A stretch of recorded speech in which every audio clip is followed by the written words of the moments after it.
Hi friends, hi అండి. మనము ఇంతకుముందు వీడియోలలో గణిత శాస్త్ర బోధన పద్ధతులకు సంబంధించి 10 పాఠాలు పూర్తి చేయడం జరిగింది. 10 పాఠాలుగా 11 వీడియోలు తీసాము. ఇప్పుడు చివరి పాఠమైనటువంటి మూల్యాంకనం నుంచి మనము బిట్స్ చెప్పుకుందాం. వీడియో నచ్చినట్లయితే సబ్స్క్రైబ్ చేయండి. ఓకే. వ్యక్తుల ప్రతిభను నిర్ణయించడానికి ఉపయోగించే సాధనం అనుకుంటే అది పాఠశాలలో విద్యార్థులను పై తరగతులకు పంపడానికి లేదా అదే తరగతిలో ఉంచడానికి నిర్ణయం తీసుకునేందుకు మాత్రమే ఉపయోగపడేదిగా ఉండేది. ఏంటది? పరీక్ష.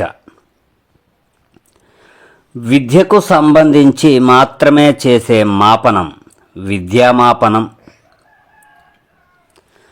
విద్యార్థి యొక్క విద్యాపరమైన సాధనతో పాటు అతని భౌతిక మానసిక వికాసాలను లెక్కలోకి తీసుకొని అతని వికాస స్థాయిని నిర్ణయించడానికి అవసరమయ్యేది గుణాత్మక అంశాల మాపనం. విద్యాత్మక విద్యేతర సాధనా స్థాయిని నిర్ణయించడాన్ని ఏమంటారు? మూల్యాంకనం. సామర్థ్య సాధనను మాపనం చేసే విధానం లేదా సాధనం ఏంటంటే నికష. ఒక గుణం కానీ లక్షణాంశం కానీ నిర్ణయించడానికి ఒక ప్రత్యేకమైన సాధనం ఉపయోగించడాన్ని పరీక్షించడం అని అంటారు. ఆ ప్రత్యేకమైన సాధనాన్ని ఏమంటారు? పరీక్ష. ముందుగా నిర్ణయించిన విద్యా లక్ష్యాలు ఎంతవరకు సాధించబడ్డాయో, తరగతి గదిలో ఏర్పరిచిన అభ్యసన అనుభవాల ప్రభావం విద్యా ఉద్దేశాలు ఎంతవరకు సాధింపబడినవో తెలిపేది మూల్యాంకనం.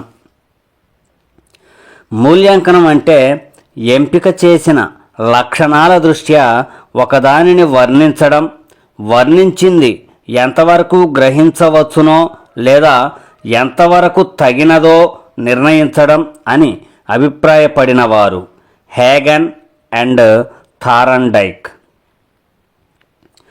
మూల్యాంకనం అనేది ఒక అవిరళ ప్రక్రియ.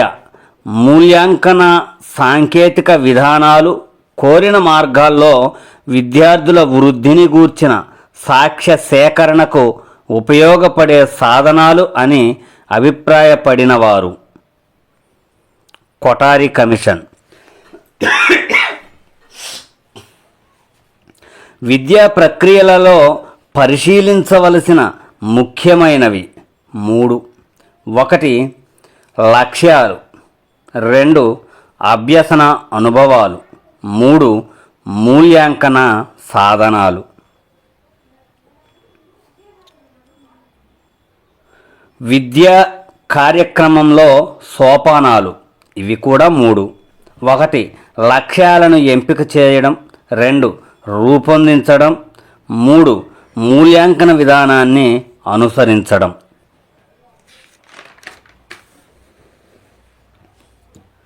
మూల్యాంకనం వల్ల సాధించే ప్రయోజనాలు: 1 విద్యార్థుల ప్రమాణ స్థాయిని నిర్ణయించడం, 2 విద్యార్థులను ఎంపిక చేయడం, 3 విద్యార్థులలో అభ్యసనాన్ని ప్రేరేపించడం, 4 విద్యా కార్యక్రమంలో లక్ష్యాల విశదీకరణ, 5 విద్యార్థులకు వారికి తగిన వృత్తి ఎంపికకు మార్గదర్శనం చేయడం.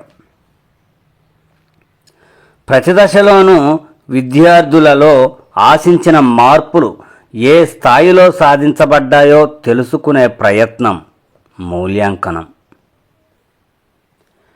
మూల్యాంకన విధానంలోని సోపానాలు 8. వీటిని మనము ఒక వరుస క్రమంలో నేర్చుకోవాలండి. ఎందుకంటే 4వ సోపానము ఏమిటి అని అడగవచ్చు. బోధనాంశాలను ఎన్నుకోవడం ఎన్నవ సోపానం అని అడగవచ్చు అన్నమాట.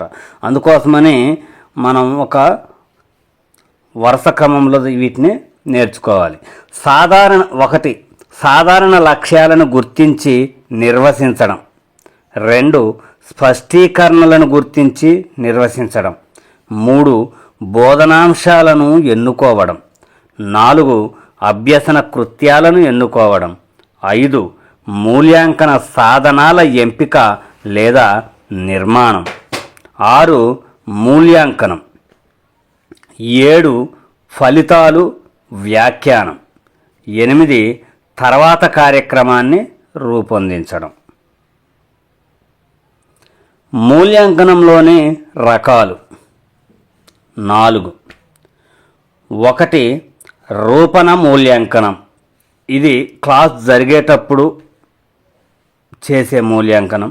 2 సంకలన మూల్యాంకనం, అంటే క్లాస్ అయిపోయిన తర్వాత చేసే మూల్యాంకనం. 3 లోప నిర్ధారణ మూల్యాంకనం, అంటే క్లాసు మొదలు పెట్టడానికి ముందు చేసే మూల్యాంకనం. 4 ప్రాగుక్తిక మూల్యాంకనం, అంటే భవిష్యత్తులో విద్యార్థి ఏ రంగంలో రాణిస్తాడో తెలిపేటటువంటి మూల్యాంకనం అన్నమాట. బోధన అభ్యసన ప్రక్రియ జరుగుతున్నప్పుడు చేసే మూల్యాంకనం రూపణ మూల్యాంకనం. దీనికి మరో పేరు నియత మూల్యాంకనం. ప్రకల్పన పద్ధతిలో మూల్యాంకనం చేయడాన్ని ఏమంటారు? సంకలన మూల్యాంకనం అంటారు. తరగతిలో జరిగే బోధన అభ్యసన ఫలితంగా విద్యార్థుల ప్రవర్తనలో వచ్చే మార్పు అభ్యసన ఫలితం. లక్ష్యాలను విద్యార్థుల ప్రవర్తనల ఆధారంగా నిర్వచిస్తే వాటిని ఏమంటారు? స్పష్టీకరణలు. నికషలను ఉపయోగించి సంఖ్యారూపంలో తగిన విధానాన్ని అనుసరించి మాపనం చేసిన తర్వాత ఆ సంఖ్య ఆధారంగా ఒక నిర్ణయాన్ని తెలపడాన్ని ఏమంటారు? మూల్యాంకనం. విద్యార్థి మానసిక స్థాయిని, అవసరాలను పరిగణలోకి తీసుకొని ఉపాధ్యాయుడు తన విద్యాబోధన కార్యక్రమాలను నిర్ణయించుకునే విధానాన్ని ఏమంటారు? రూపణ మూల్యాంకనము లేదా నియత మూల్యాంకనం అంటారు. నిర్దేశిత బోధనాభ్యసన ప్రక్రియ లేదా కార్యక్రమం పూర్తి అయిన తర్వాత చేసే మూల్యాంకనం సంకలన మూల్యాంకనం. సంకలన మూల్యాంకనం ఎన్ని దశలలో జరుగుతుంది? 2 దశలలో జరుగుతుంది. ఒక పాఠ్యాంశ విషయానికి సంబంధించి ఒక విద్యార్థి సామర్థ్యాలు, బలహీనతలు మాపనం చేసే విధానాన్ని ఏమంటారు? లోప నిర్ధారణ మూల్యాంకనం అంటారు. ఒక పాఠం లేదా బోధనాభ్యసన ప్రక్రియ ప్రారంభించే ముందు ఉపయోగించే మూల్యాంకనం లోప నిర్ధారణ మూల్యాంకనం. దీన్నే లోప నిదాన మూల్యాంకనం అని కూడా అంటారు.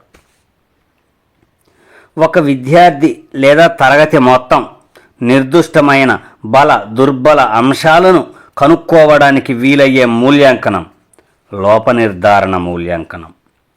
నేటి విద్యార్థి భవిష్యత్తులో ఏ సబ్జెక్టులను విజయవంతంగా అధ్యయనం చేయగలడో నిర్ణయించడానికి తగిన మూల్యాంకనం ప్రాగుక్తిక మూల్యాంకనం.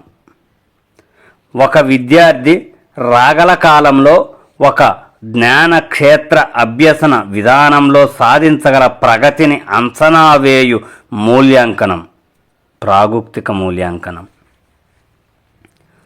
ప్రాగుక్తిక మూల్యాంకనంకు మరో పేరు ప్రోగ్నాస్టిక్ మూల్యాంకనం.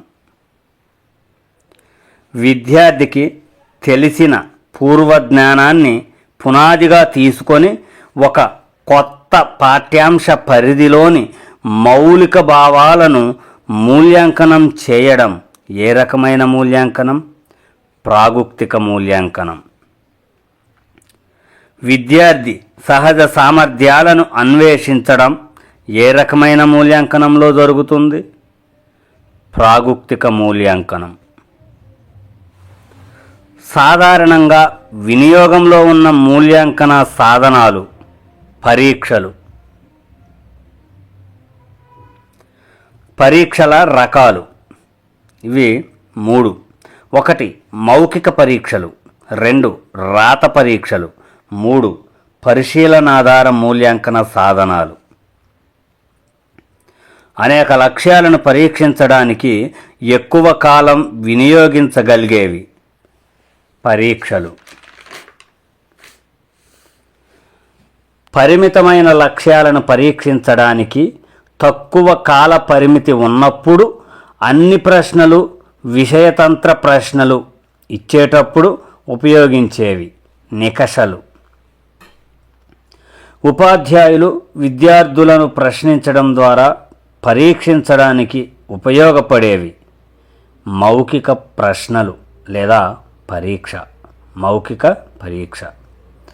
పూర్వజ్ఞానాన్ని పరీక్షించేటప్పుడు పునర్విమర్శ సమయంలో ఉపయోగపడే అవసరమయ్యే పరీక్ష మౌఖిక పరీక్ష. ఏ పరీక్షలలో ఆత్మాశ్రయత హెచ్చుగా ఉంటుంది? మౌఖిక పరీక్ష. రాత పరీక్షలలోనే 2 రకాలు. 1 వ్యాసరూప, 2 విషయతంత్ర. విద్యార్థులు స్వేచ్ఛగా తమ ఆలోచన సరళిని అనుసరించి సమాధానాలను రాసే పరీక్షలు వ్యాసరూప పరీక్షలు. విషయతంత్ర పరీక్షలను మన దేశంలో ప్రవేశపెట్టాలని సూచించిన విద్యావేత్త డాక్టర్ బిఎస్ బ్లూమ్ పరీక్షా విధానంలో 15 నుంచి 40% వరకు విషయతంత్ర ప్రశ్నలను ప్రవేశపెట్టవలసిందిగా సూచించిన విద్యా కమిషన్ మొదలియార్ కమిషన్. విద్యా బోధనలో విద్యార్థులను అవగాహన చేసుకోవడానికి ఎక్కువగా ఉపయోగపడే మూల్యాంకన సాధనాలు పరిశీలనాధార మూల్యాంకన సాధనాలు. ఒక వ్యక్తితో ముఖాముఖి మాట్లాడటం వల్ల సమాచారాన్ని రాబట్టే విధానం ఇంటర్వ్యూ. పాఠశాల పరిధిలో విద్యార్థుల యొక్క ఆసక్తులలో పెరుగుదల, వైఖరులలో మార్పులు మొదలైన వాటికి సాక్ష్యాలు సేకరించే పద్ధతి ఇంటర్వ్యూ. పాఠశాల స్థాయిలో మూల్యాంకన పరికరంగా దేనిని వాడతారు? Interview schedules. ఇంటర్వ్యూలలో రకాలు 5. 1 directive interview, 2 non directive interview, 3 diagnostic interview, 4 survey, 5 treatment interview. విద్యార్థుల లేదా వ్యక్తుల వైఖరి, అభిప్రాయాలు, అభిరుచి గురించిన సమాచారం దేని ద్వారా సేకరించవచ్చు? ప్రశ్నావళి. ప్రశ్నావళిలోని రకాలు 2. 1 పూర్తి స్వేచ్ఛ కలవి, 2 ఇచ్చిన ప్రత్యామ్నాయాల నుంచి మాత్రమే ఎన్నుకునేవి. వ్యక్తి ప్రవర్తనకు సంబంధించిన సంఘటనలను వర్ణించిన రాతపత్రమును ఏమంటారు? ఎనక్టోడల్ రికార్డు. ఉపాధ్యాయుడు విద్యార్థి జీవితానికి సంబంధించిన అర్థవంతమైన సంఘటనలను యథార్థంగా వర్ణించి రాసిన పట్టికను ఏమంటారు? ఎనక్టోడల్ రికార్డు.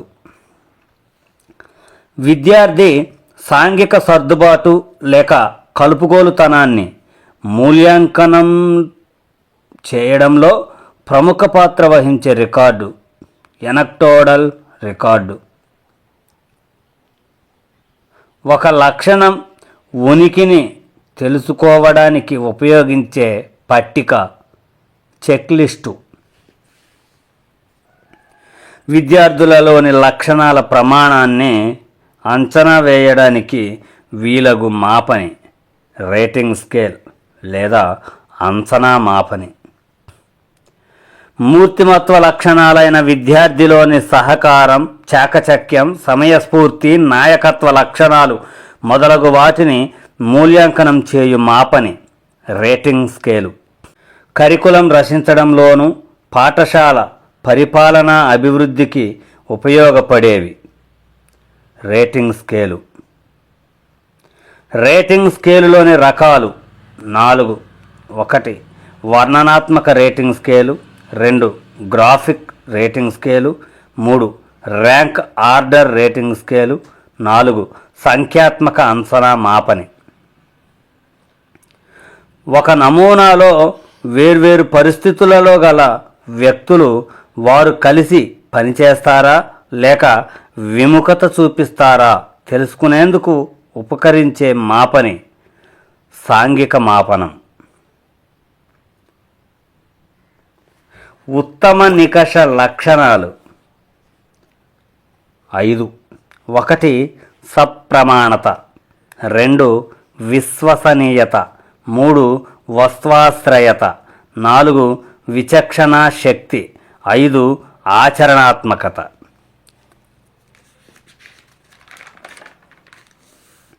ఒక నికష ఏ విషయాన్ని పరీక్షించడానికి తయారు చేయడం జరిగిందో అదే విషయాన్ని సరిగా పరీక్షించినట్లయితే ఆ నికష లక్షణం సప్రమాణత.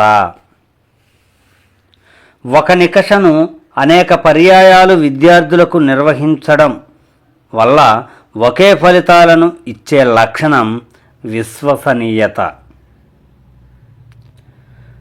విశ్వసనీయత అంటే నిలకడ అని నిర్వచించినది రాస్. విద్యార్థులకు నికషను నిర్వహించిన తరువాత ఆ నికషను ఒకే వ్యక్తి భిన్న సమయాల్లో కానీ భిన్న వ్యక్తులు అనేక పర్యాయాలుగా కానీ నికషను సరిదిద్దిన ఫలితాలు ఒకే విధంగా ఉండే లక్షణం వస్త్వాశ్రయత. విద్యార్థులను హెచ్చు సామర్థ్యం గలవారు, సామాన్య సామర్థ్యం గలవారు, తక్కువ సామర్థ్యం గలవారుగా నికష విభజించగలిగితే ఆ నికష ఏమి కలిగి ఉన్నట్టు? విచక్షణ శక్తి. పరీక్షాంశాల విచక్షణ శక్తిని ఏ పద్ధతుల ద్వారా నిర్ణయిస్తారు? అంశ విశ్లేషణ పద్ధతులు. వ్యక్తులు సరిదిద్దగలవి, యంత్ర సహాయంతో సరిదిద్దగలవి, విద్యార్థులు స్వయంగా సరిదిద్దగలవి అని నికషలు 3 రకాలుగా తయారు చేయవచ్చని చెప్పినది ఎవరు? Thorndike and హేగెన్. ఆచరణాత్మకతను నిర్ణయించే అంశాలు: 1. నిర్వహణ సౌలభ్యం. 2. వ్యాఖ్యాన సౌలభ్యం. 3. సరిదిద్దడంలో సౌలభ్యం. 4. పొదుపు. విషయతంత్ర లక్ష్యాశ్రయ పరీక్ష అంశాలలోని రకాలు: 1. బహుళైచ్ఛిక ప్రశ్నలు. 2. పూరించే ప్రశ్నలు. 3. సత్యాసత్య ప్రశ్నలు. 4. జతపరచడం. 5. లఘు సమాధానాలు. ప్రధాన భావనలతో ఏకీకరణం చేసిన ప్రణాళికాబద్ధమైన పాఠ్యభాగం యూనిట్. విద్యా లక్ష్యాలపై ఆధారపడ్డ బోధనను ఏమంటారు? లక్ష్యాధార బోధన. ఒక యూనిట్పై ఉపాధ్యాయుడు తయారు చేసి ఆ యూనిట్ లక్ష్యాలను ఎంతవరకు సాధించడం జరిగిందో తెలుసుకోవడానికి ఆ యూనిట్ బోధించిన తరువాత నిర్వహించే పరీక్ష యూనిట్ పరీక్ష. యూనిట్ నికషను తయారు చేసే విధానం: 1. పూర్వాంశాల తయారీ. 2. యూనిట్ నికష పథక నిర్మాణం. తరగతి గదిలో ఉపయోగానికి ఉపాధ్యాయుడు నిర్మించే పరీక్షలు. ఉపాధ్యాయ నిర్మిత పరీక్షలు.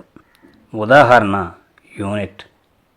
ఒక యూనిట్లో విద్యార్థుల సాధనను మూల్యాంకనం చేసే పరీక్ష యూనిట్ పరీక్ష.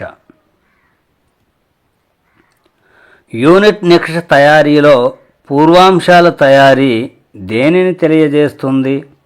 యూనిట్ పరీక్ష కాల వ్యవధి, గరిష్ట మార్కులు, యూనిట్లోని వివిధ అంశాలకు సంబంధించిన సమాచారం.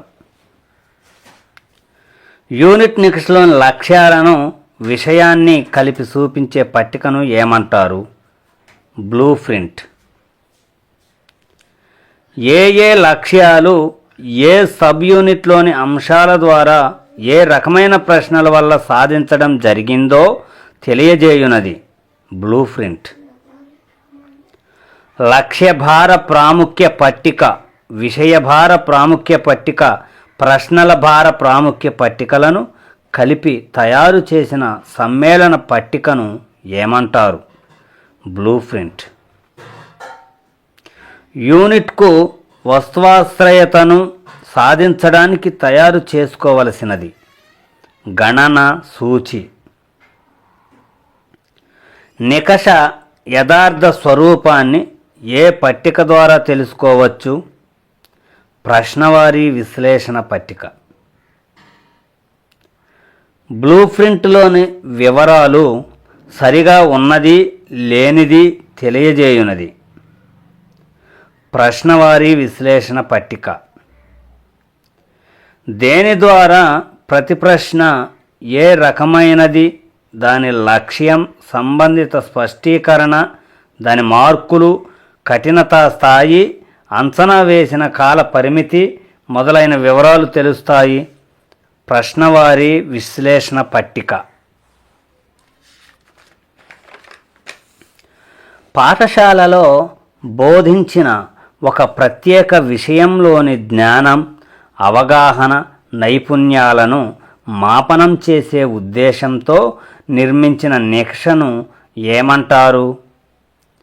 విద్యాత్మక సాధన నికష. అధ్యయనానికి సంబంధించిన ప్రత్యేక విషయాల్లో ఒక విద్యార్థి అభ్యసన సూచికలను అందజేయడం ఏ నికష ఉద్దేశం? విద్యాత్మక సాధన నికష. విద్యాత్మక సాధన నికష ఏ రకమైన నికష? ఉపాధ్యాయ నిర్మిత నికష. ఒక నైపుణ్యాన్ని సాధించడంలో లేదా సంపాదించడంలో గల వెనుకబడినతనం లేదా ప్రతిబంధకానికి గల కారణాన్ని కనుక్కోవడానికి వినియోగించే నికషలే లోపనిర్ధారణ నికషలు అని తెలిపినవారు థారండైక్ అండ్ హేగెన్. విద్యార్థులలో ఒక సబ్జెక్టులోని ఒక అంశంలో గల బలం, బలహీనతలను కనుక్కోవడానికి ఉపాధ్యాయునికి తోడ్పడే నికష లోపనిర్ధారణ నికష. విద్యాబోధన విజయవంతమైందో లేదా విఫలమైందో నిర్ధారణ చేయడానికి ఉపాధ్యాయునికి తోడ్పడే నికష లోపనిర్ధారణ నికష. లోపనిర్ధారణ నికష కాల పరిమితి ఉండదు. పరిశీలనాధార మూల్యాంకన సాధనాలు: 1 ఇంటర్వ్యూ లేదా పరిపుచ్చ, 2 ప్రశ్నావళి, 3 ఎనక్డోటల్ రికార్డులు, 4 చెక్ లిస్టులు, 5 రేటింగ్ స్కేలు లేదా అంచనా మాపని. యూనిట్ నికష లక్షణాలు: 1 ఉపాధ్యాయుడు తయారు చేసే పరీక్ష, 2 తరగతి గదిలో ఉపయోగించేటట్లు చేసేది, 3 యూనిట్కు సంబంధించిన అన్ని విషయాలు పరీక్షిస్తుంది, 4 ప్రణాళికాబద్ధమైంది, 5 బోధనా లక్ష్యాలు, విషయం, కఠిన స్థాయిలకు భార ప్రాముఖ్యాన్నిస్తూ తయారు చేసింది, 6 గణనా సూచి ఉండటం వల్ల వస్తువాశ్రయతకు దోహదం చేస్తుంది, 7 ప్రశ్నవారీ విశ్లేషణ ఉంటుంది.